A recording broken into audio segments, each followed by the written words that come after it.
What's up, buttercups? I'm back. That's right, guys. I'm back. Not that you know who I am or knew that I was gone, due to the fact that about a year or so ago, I posted a series of videos, but did not tell anybody that I made them, so I had no followers, which was not that wise on my part. But that is not what I want to talk about today. What I do want to talk about today are mom slash parent chronicles. Yep, that's right. So I had my daughter almost 21 years ago next month. And yes, guys, I had her when I was 12. I'm just kidding. I really didn't have her when I was 12. However, I do want to put this disclaimer out here really fast.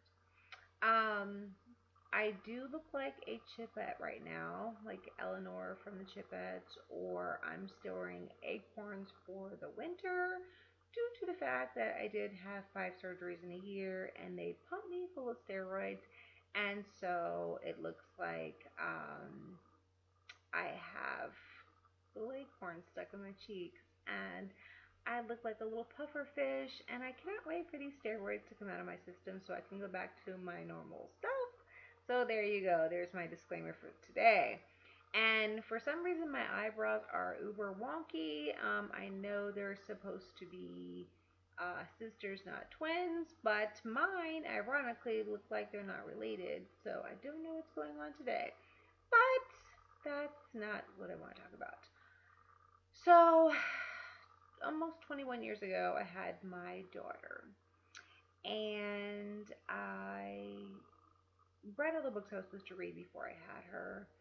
And when it was time for her to come home, you put her in the car seat and then you go. And I'm like, where is the handbook, the booklet, something? You just send me home with her and that's it. I get nothing to go with it.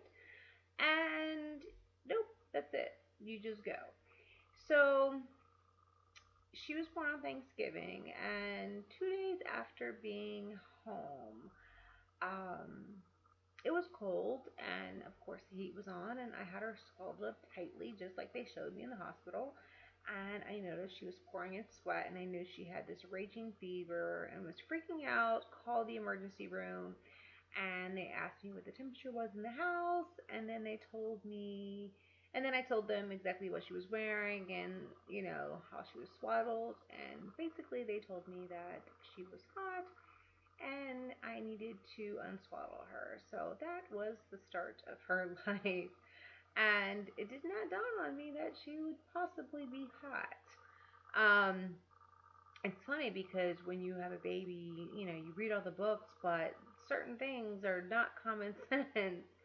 And everybody tells you, oh my gosh, all those sleepless nights, it's the hardest thing you'll ever go through. Or the toddler phase, the teenager phase. No, everyone is wrong. The hardest thing that you will ever go through as a parent is when your baby bird decides to spread her wings and fly the coop. That's right, guys. So, as my daughter got older, she became my bestest friend. She's my number one stunner. We always hung out together, did everything together. And in her high school years, we moved across the country, and she didn't like it up here, but she dropped a bomb on me when she was 19, that she was moving back across the country to go to the college that I went to and move in with her boyfriend. And I thought that I misunderstood her. I needed a hearing aid, something. She's playing a practical joke on me, something. Because that could not be the case. Because the plan has always been she's going to live with me forever, or she's going to live next door to me, across the street, down the road. I mean, certainly in the same city, but even like the worst possible scenario would she be in a neighboring state. No, She's talking across the United States, and I almost had a stroke, had to sit down, panic attack right away. And I was like, "Are you sure you need to go?" So I'm trying to talk her out of it. And I remember the first time she's known him forever since they were in, I think, middle school. And so I was like, "You need to visit him and make sure." And I remember the first time I took her to the airport just for her to take a vacation to go see him. And, I did the uber ugly cry, like she was leaving forever. And I'm holding her and squeezing her. She's like, "Mom, I'm coming back." And I'm just crying like crazy, taking pictures and stuff. And I call her every day of her vacation, which I'm sure she enjoyed when she was with her boyfriend. Um, by the way, I have all of his information. Yes, date of birth, license number, all of the above. Height, weight, everything. Yes, I'm one of those moms. And she came back, and as soon as I got her from that, I jumped on her, I'm hugging her, squeezing her, and just thinking, maybe, okay, she didn't have a great time. No, just stay here. I'll find you somebody else. I will find you the best person on the planet. Somebody, not that he's not great, but just somebody that's here. And so, she still kept talking about it. And she took another trip, and I almost died again. So it was on the countdown. What people don't tell you when you are a parent is the hardest thing ever is when they go. Like, I'm not kidding you. It has been 2 years now. Those years. And I'm still not over it. I'm in, well, what I call it is post departure syndrome. Yes. Not post departure as in insurance, or post departure when you've been partying over the weekend, um, like a crazy person, and then you're missing it. No, I'm talking when your child departs and they don't come back. That. And so I remember driving her to the airport, still not sinking in that she was actually leaving for good. And then we get to the airport, and I'm getting her luggage out, and then all of a sudden the water works. And of course, all of the pictures that I took, I had like the ugly cry face. Like, I looked like a gigantic pufferfish, like insane, crying, just, I mean, it was a hot mess. And then I took like 90 pictures of her walking away with her luggage. I told her to call when she got to, uh, what's it called? When, in between flights. My brain is wonky right now. I'm telling you, I'm suffering from my PDS, post departure syndrome. Anyways, her layover, when she gets her layover, and she said, okay. Then I was thinking, oh my gosh, does she have her EpiPen? Does she have Benadryl? Does she have Tylenol? Does she have everything that she needs? What if she puts her drink down and somebody roofies it? What if she puts her bags down and somebody steals it? What if, all this stuff is going through my brain as I'm panicking and taking my anxiety medication at the same time.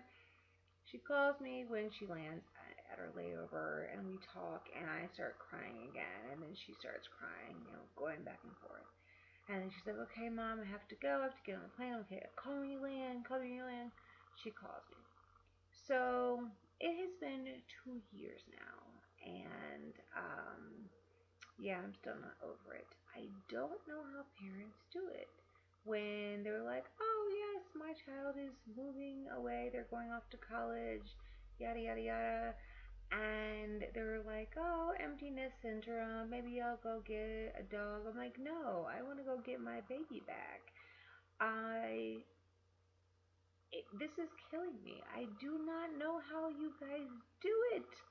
Like, if I text her and I don't hear back from her by the next day, I'm ready to send the police to her house for a wellness check. Yeah, that's serious. I have called her boyfriend before when I've not been able to get a hold of her because she's been at work. that's how, yeah. So I don't know, parents that are out there. If you have a child that has moved across the country or somewhere else, how do you do it? Like my brain is still fuzzy, and then I still go through. I still have like regular pictures, just not the ones on the computer. You know, the ones you printed out from a million years ago, and I go through them like on a daily basis. I'm like, oh my god, I remember this, I remember that. This is the hardest thing a parent will ever go through. I have friends that, when their child left the nest, they were perfectly fine. And I'm in mourning 2 years later, and today I'm not wearing black, ironically. I mean, I do have black underneath this, but normally I'm wearing black because I'm in mourning. So I have to find a way to get her back here. I mean, I've even offered to, hey, maybe we could get, you and your boyfriend an apartment up here and pay for it. Anything. Come back. Like, I miss you, Pumpkin. Come back. So, yes, that is my parent mom chronicle of the day, my post departure syndrome. If you have it, let me know. Am I the only person out here who has this? As always, feel free to like, share, or comment on this video, but what I will not tolerate in any way, shape, or form or is any racism or bullying or hate of any kind towards any gender, race, anything. I will not tolerate any negativities. I don't have any followers because this is my first video since my last batch that I never told anybody I made. So if you write something negative, I will delete you. Stop the hate, people. We need some love in this world. So please feel free to like, share, comment on this video, and let me know how you guys do it because right now it's killing me. Killing me. So stay tuned for my Mom Parent Chronicle number 2, and you guys have a wonderful evening. I'm out.